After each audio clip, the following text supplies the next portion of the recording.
Being green has never been so easy these days, and Hemp Pantry is at the front line. Tell them the movie dogs sent you.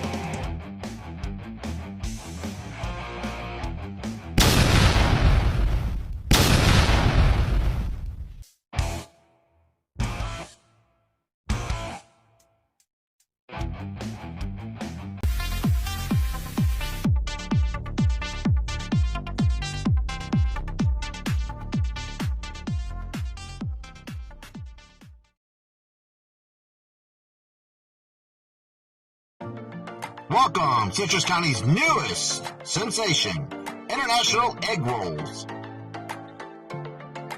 They serve American egg rolls, Italian egg rolls. They serve breakfast, lunch, and dessert, and all flavors and lemonades. Check out their meal deals. Include 2 egg rolls of your choice and 1 side.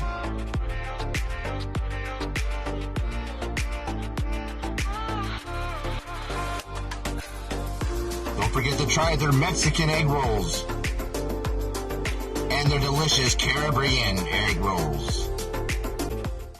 International Egg Rolls. Follow them on DoorDash, Food Truck, Facebook, and Grubhub. A proud sponsor of the Movie Dogs.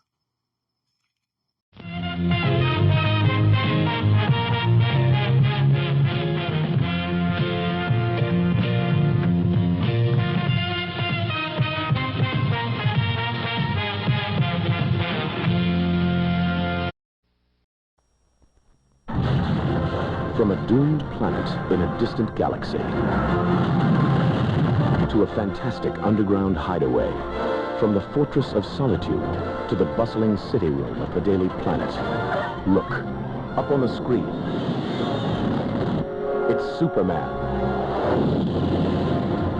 Superman, the movie. Rated PG.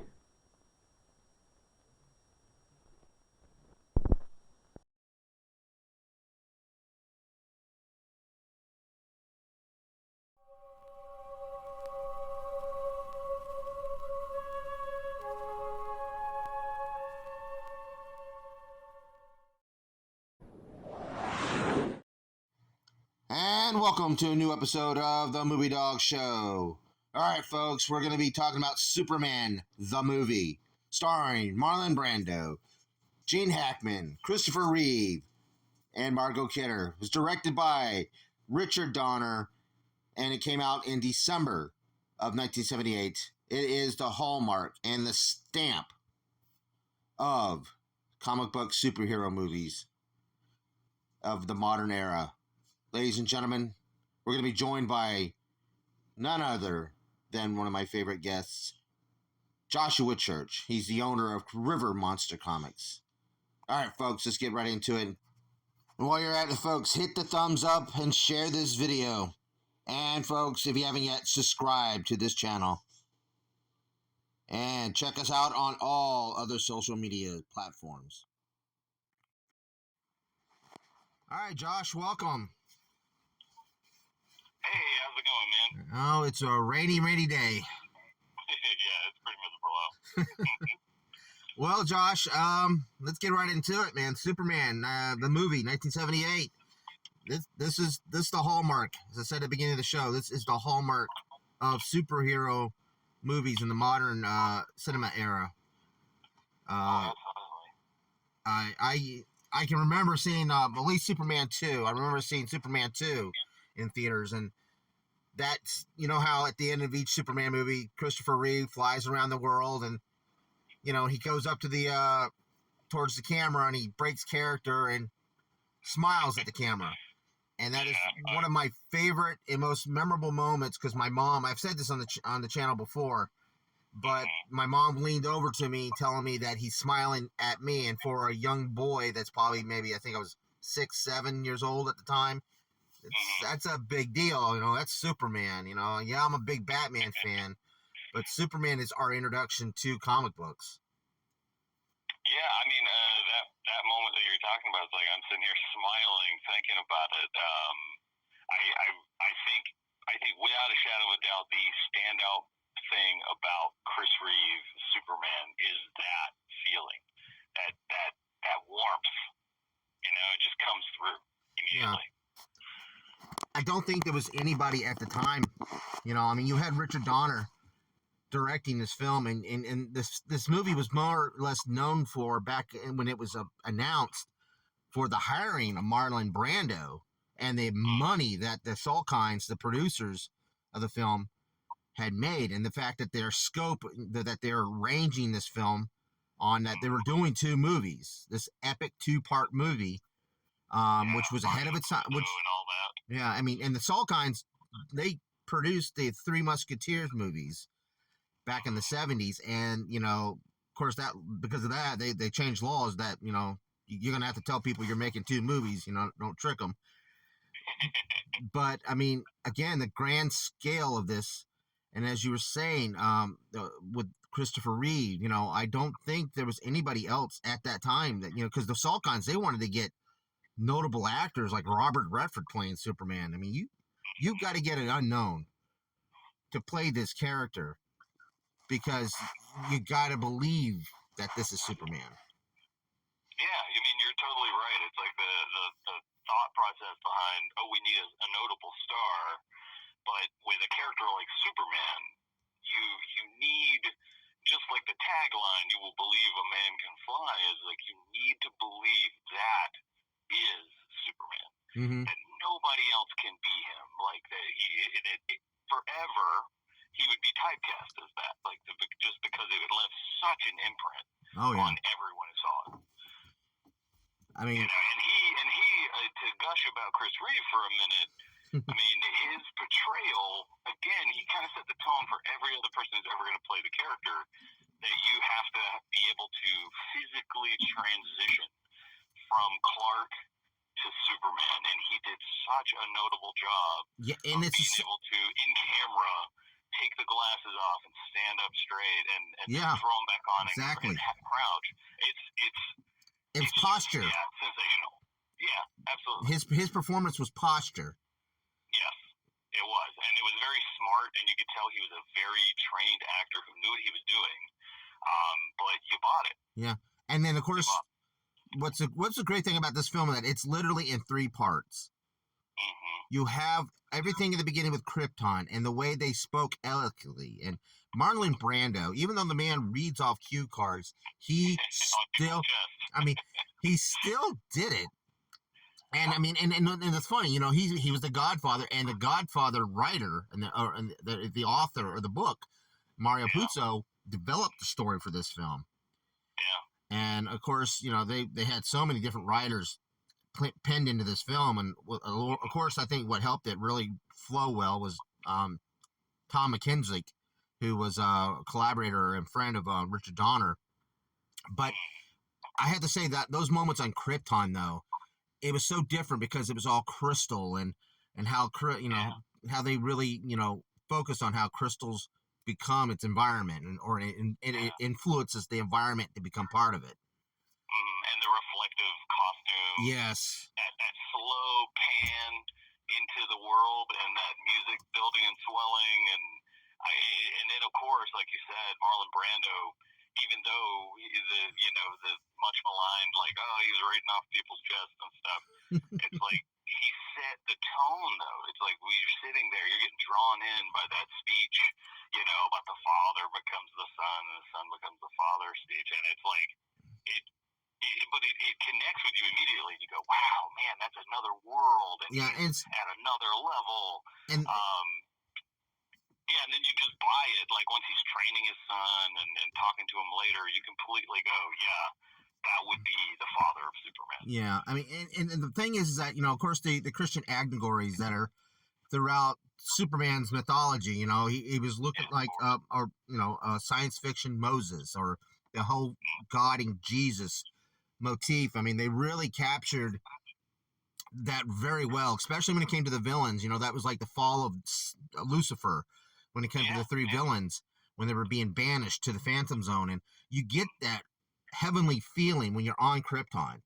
Oh, of course. And I mean, it's funny to nail that so well with, with Superman's, Jewish origins. Yep, exactly. To have that be so ingrained in the character and then to be carried over into the films, I thought it was beautifully done and subtle. Mm-hmm. If you weren't looking for it, but if you knew, you were like, holy shit, yeah, absolutely. It's right there. And what's a great... You mentioned that about the creators, Schussel, Joel Schussel. I can't say his name right now. You know who I'm talking about. Yeah. But that they were finally giving credit back when this movie was coming out, because the producers and the filmmakers and the studio all finally realized, these guys are deserving of this, because Warner Brothers, even though it was a negative pickup and the Salkinds put a lot of money into it, Warner Brothers started putting more money into it when they started seeing the dailies and the way Richard Donner was handling this film, that they knew they had a hit. Yeah. And so, I mean, a lot of things aligned real well. This was just perfect timing. Just, Star Wars had just happened. You had films like The French Connection, and for Richard Donner, he'd just done the Omen, the original Omen. Yeah. And of course, he, and Richard Donner, he just passed away a couple years ago, but man, that man had a diverse library of a filmography. Oh, absolutely. I mean across the board, Lethal Weapons, Lady Hawk, Superman, it's just The Goonies. Crazy. Yeah, The Goonies. It's like, man, that man was very diverse in his ability to put anything on film and to make endearing characters that you fell in love with immediately. And you mentioned that just now. I'll tell you one thing. That man, when it came to the chemistry between the way he directed Margot Kidder and Christopher Reeve, you want to talk about, and these are totally opposite people. Christopher Reeve is a dedicated, skilled, and very strict, go by the books type of actor. He stays in character. Margot Kidder, her name was true. She was a jokester. She was a tomboy, but yet, she still had that sexy vibe that went with her. And she was perfect for Lois Lane, because she was a ballsy chick who got the part, for being a ballsy chick to begin with, but yet having that elegancy of a lady at the same time. But that playfulness, yeah, and you felt the chemistry when you watch it. You can feel, especially when he's Superman and with Lois, you can feel the tension of that. She is so goo and gaga over him. Yeah. And she's not like that with anybody else or any other man. But for some reason... Well, you can tell why they use that as the screen test. Yeah, exactly. For the actors to try to get the right pairing, because the meeting and the interview, between Superman and Lois, you needed that, and seeing all the alternate pairings, as the other actors who were tested, you can tell that doesn't work. Okay, that's okay. When she and him were together, though, it was like, oh man, you can see it, the little twinkle in the eyes, and the kind of laughter and the playfulness and the back and forth. And you can get lost in that scene. Oh yeah. Listen, I don't have nothing against anything, but you can get lost in Christopher Reeve's eyes, when he's portraying Superman. Not be like, oh yeah, I'll be goo over him. Yeah, no, absolutely. It's like I'm comfortable with my sexuality, but absolutely, Superman smiles at you and says anything, and statistically, it's still the safest way to travel and stuff, and you just can't help but go, man, you smile and go, man, it's Superman. You're like, oh, geez. You'd be giggling like a little girl, biting your teeth. And... Yeah, but that's absolutely what you need. If you ever have Superman, that's the feeling. He needs to be warm and you want to hug him, you want to hang out with him, you feel like he can do anything. Yeah, and I do have to say that scene, when it comes to Lois and Superman, the first, the flight scene set the tone. I mean, it solidified that movie, that this is going to be a classic because it was a classic Hollywood romantic moment. Yeah. And, you know, there was no kissing or, mushy stuff or like that. It was her falling for this man. Yeah. And then, of course, And you know, audience. and of course with the music, you know, the music of John Williams going along with that. And, I mean, it's so good. yeah, it's funny to think that you have this big, larger-than-life character who can do anything and punch, you know, the world a foot over if he wants to. And that's the scene that stands out. Is a soft scene, a talking scene, of an easy flying scene that's not really that complicated, and it's the core of the movie. Exactly. Wow. It is the heart. That is right there. If anybody wants to know, well, what's the heart of soul of this movie? That right there, that, as we were saying, Lois and Superman's flight around New York, Manhattan, or you know, Metropolis. It's the reason why the threat later of her dying and him like having that powerful moment where he screams and points his fist at the air and pops off, like, which gives me chills even to this day. That scene and the threat of, oh, there's 2 missiles and I got to stop them, works because of that scene, because you grounded it so well and you made it believable. Yeah. So that when you're putting your character in threat later, you're feeling Superman's angst or emotions and sadness. You go, oh God, they just got together. You're taking her away from him. Yeah. It just shows the importance in filmmaking of the soft scenes, those quiet moments. If you can get that part right, the whole rest of the movie works. Exactly.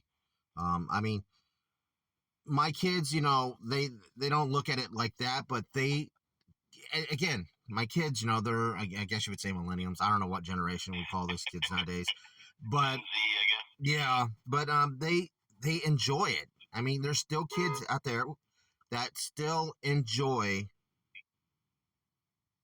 Superman 78. Yeah, I mean, it shows how timeless the movie is. Yeah. You know, I mean, you have, like, I guess the modern generation, some people who've never seen that movie, they think of Superman, they think of Cavill, they think of, like, the darker tone DCEU that we had.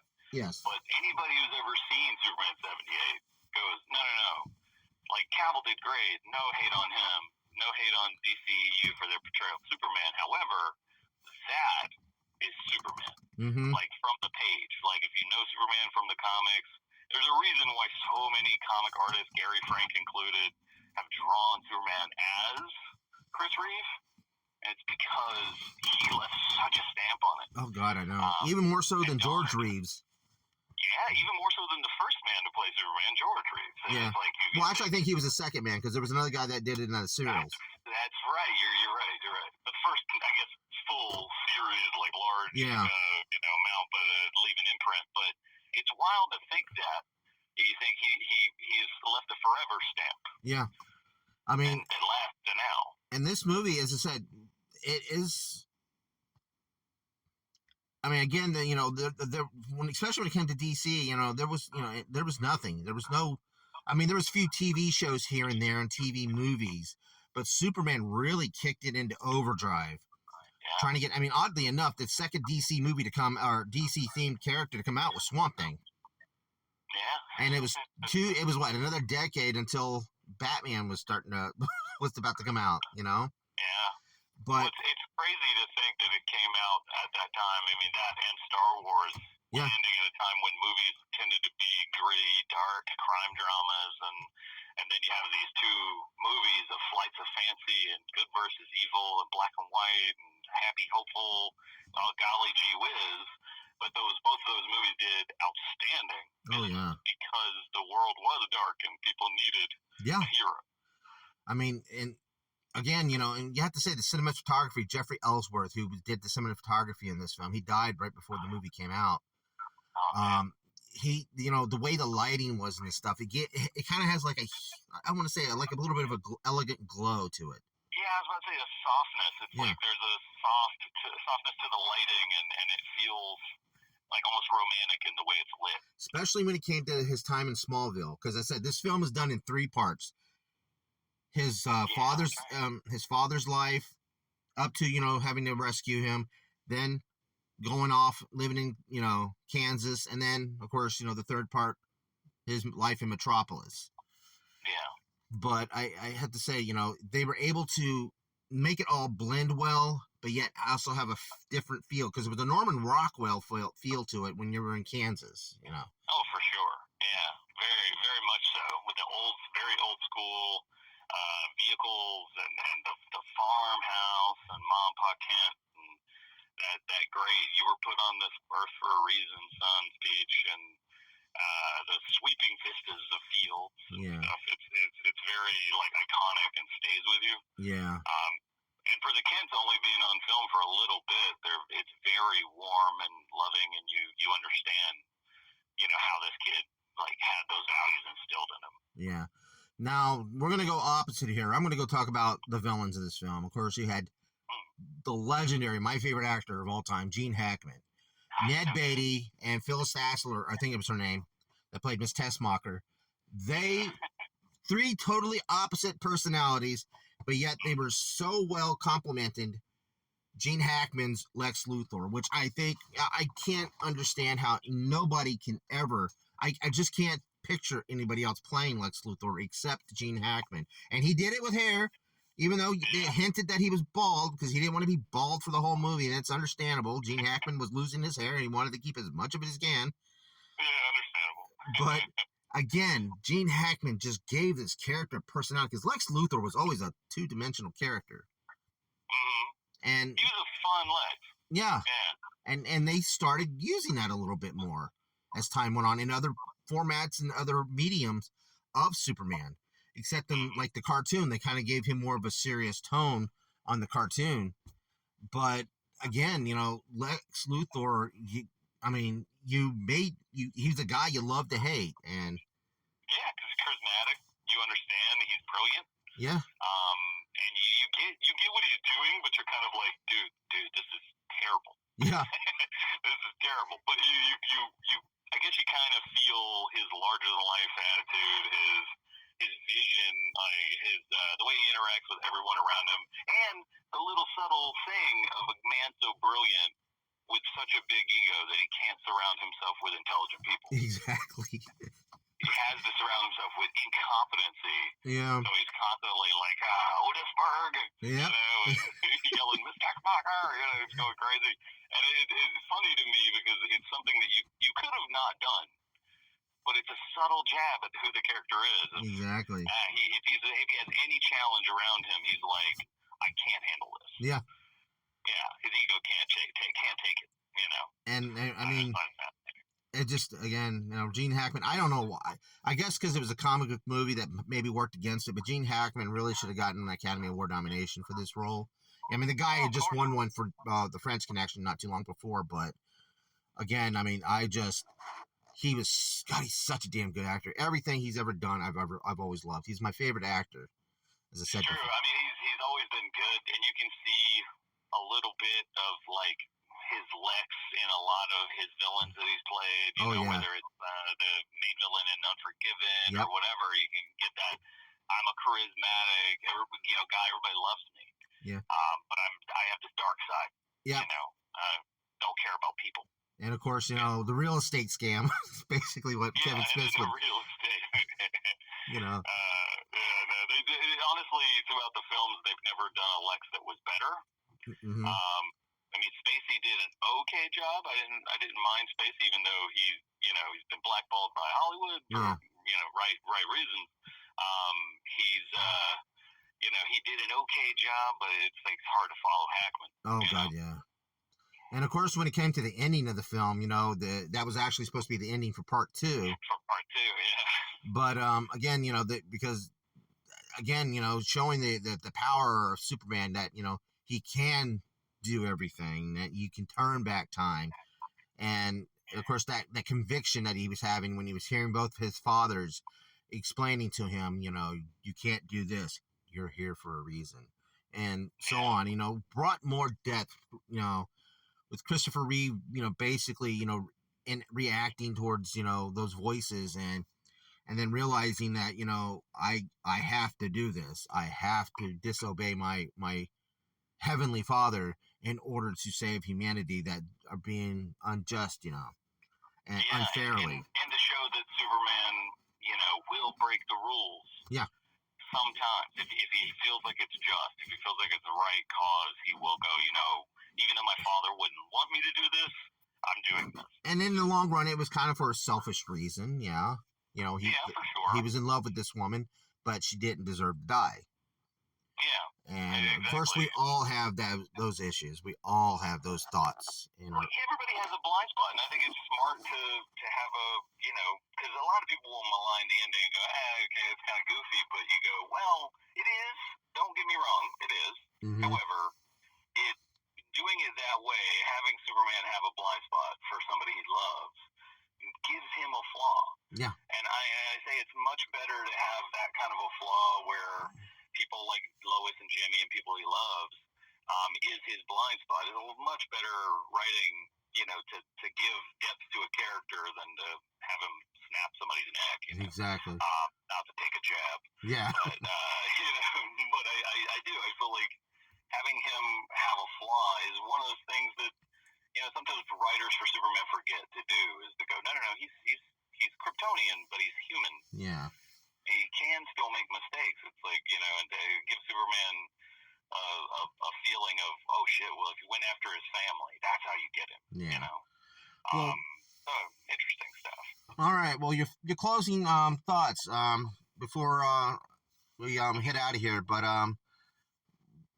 where would you rank Superman 78? Would you say that is the top of the mountain when it comes to superhero movies?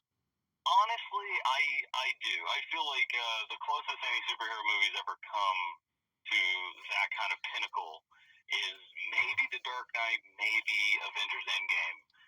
But Superman 78, while being dated by its time, of course, to me still stands on the top. For me, it's absolutely almost a flawless film, and the best single superhero film that I can possibly imagine currently.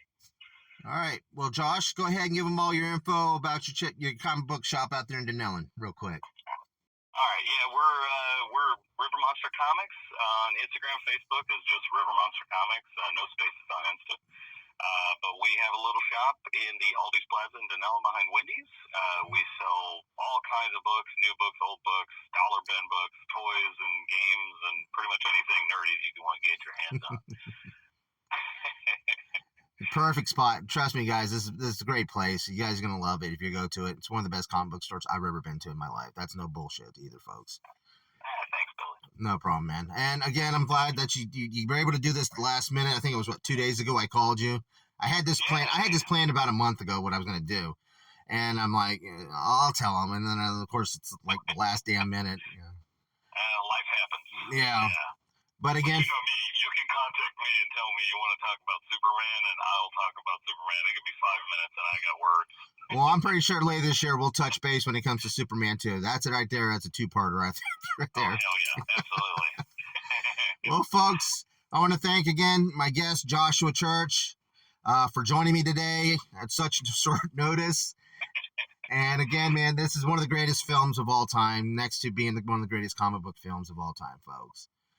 And again, guys, if you haven't yet, subscribe to this channel, hit the thumbs up, share away all throughout social media. Check us out on social media, and check out my sponsors that you saw at the beginning of the video. They're a great group of people who support this channel and everything else. And Josh, thanks a lot. I appreciate you. Thank you, man. All right, folks, that's all the time we got for the Movie Dog Show. Next month, we're going to have a nice little Valentine special. So thanks for watching, and please keep on watching, folks. Bye.